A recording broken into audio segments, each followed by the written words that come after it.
Last month, in January 2026, we got a literary glow-up. Some of the most iconic novels of the 20th century officially entered the public domain here in the United States. From Faulkner to Waugh to Sayers to Vita Sackville-West, these books are now free to read, share, adapt, and obsess over. Hey friends, welcome or welcome back.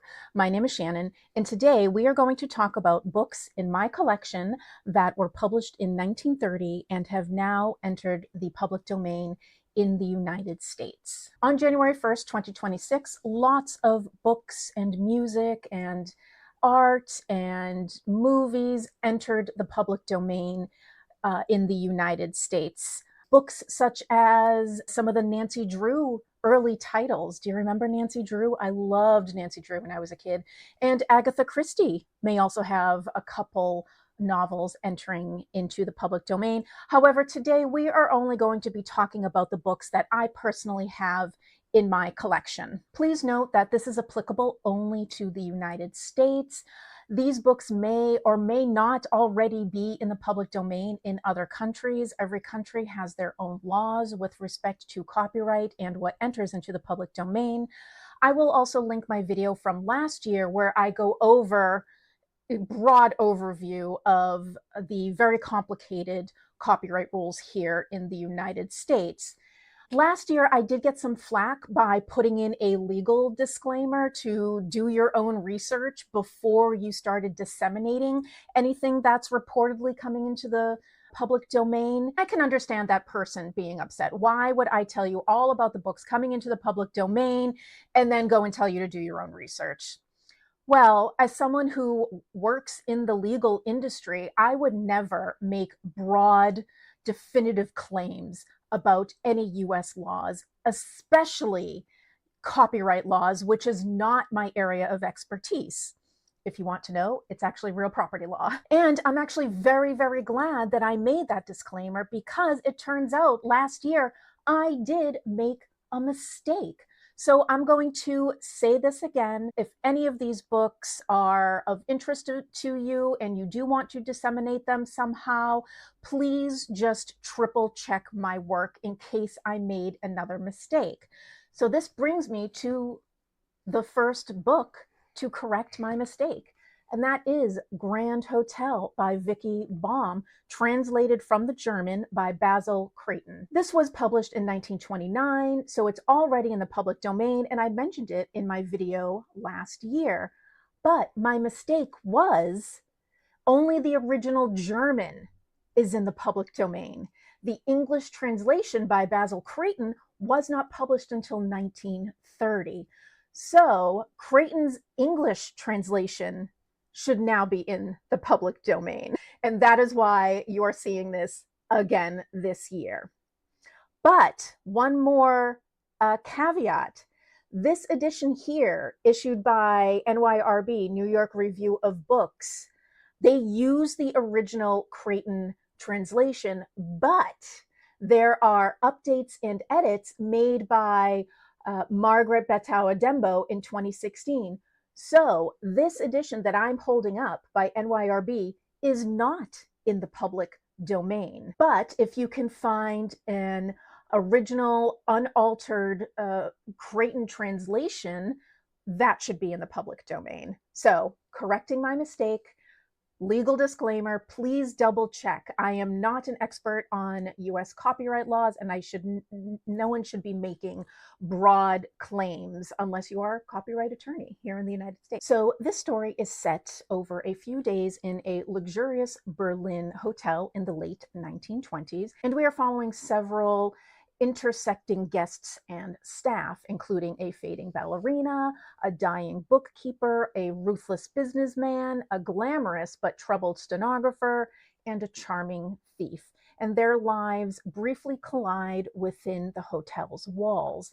As their personal hopes and secrets and crises unfold, the novel explores themes of ambition, loneliness, love, and the fleeting nature of success. So, correction of my mistake out of the way, the rest of the books on this list are all originally published in English. Even still, please triple check before disseminating anything. As I Lay Dying by William Faulkner. This is a modernist novel told through multiple shifting narratives from the Bundren family. After Addie Bundren dies, her family undertakes a difficult journey through rural Mississippi to honor her wish to be buried in her hometown. And as they travel, each character's inner thoughts reveal grief, resentment, selfishness, and dark humor, while the journey itself becomes increasingly disastrous.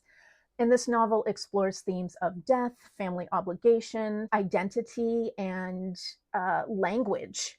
I have never read anything by William Faulkner, and I do have a couple of his books, and I haven't quite decided which one I'm going to start with. So if you know Faulkner well, would this be a good place to start? Let me know. I would love to hear from you. Next is Vile Bodies by Evelyn Waugh. This is a satirical novel about a group of wealthy, reckless young socialites, the bright young things of 1920s London.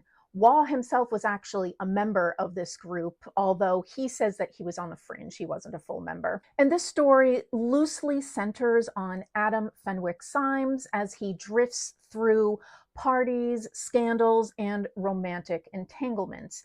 But beneath the glittering lifestyle and fast-paced dialogue, the novel critiques shallow modern life, moral emptiness, and the aimlessness of the post-World War I generation that had emerged. From what I understand, this ends on a little bit of a dark note as the frivolity gives way to disillusionment and vulnerability. I have read Evelyn Waugh before, and it was Brideshead Revisited many years ago. Cannot remember it. And I am actually looking forward to this. From what I understand, it's sharp and funny, and it goes quick. Before I reread Brideshead Revisited, I will probably pick this up. Next is The Edwardians by Vita Sackville-West. This was originally published by Virginia Woolf's publishing company, Hogarth Press. And in this story, we are following Sebastian, the young Duke of Chevron, as he grows up amid the splendor of his family's great country estate. Sebastian becomes aware of the rigid rules, emotional repression, and inequalities that govern Edwardian aristocratic life. He then starts to encounter artists and politicians and lovers from different social worlds. He then begins to question the values of his class. So this novel will contrast the surface elegance with inner dissatisfaction and reflects on the decline of the old aristocratic order. Seems like the Edwardians and Vile Bodies are tackling pretty similar subjects, except the Edwardians is focusing on pre-World War I, while Vile Bodies is focusing on post-World War I. I've never read anything by Vita Sackville-West, so I am looking forward to eventually picking this up. Next, I have High Wages by Dorothy Whipple in this beautiful Persephone Classics edition. All of their books are generally published with the gray cover, but they have a select number of books where they do this, and they've got a picture on the front, and they're absolutely beautiful. Anyway, this is a coming-of-age novel about Jane Carter, an ambitious young woman who leaves her provincial English town to work in London. And determined to build an independent life, Jane opens her own dress shop and gradually achieves financial success. But personal fulfillment proves more complicated. This novel explores women's independence, work, love, and the emotional costs of self-reliance in early 20th century Britain. I'm not entirely sure if this is set before World War I or after World War I. I just know it's set in early 20th century. I am very much looking forward to reading Dorothy Whipple, and I think she and I are going to get along very well. So let me just read the flap. Her language is fantastic, and I can't wait to pick this up. Okay, so bear with me. The business enthralled her.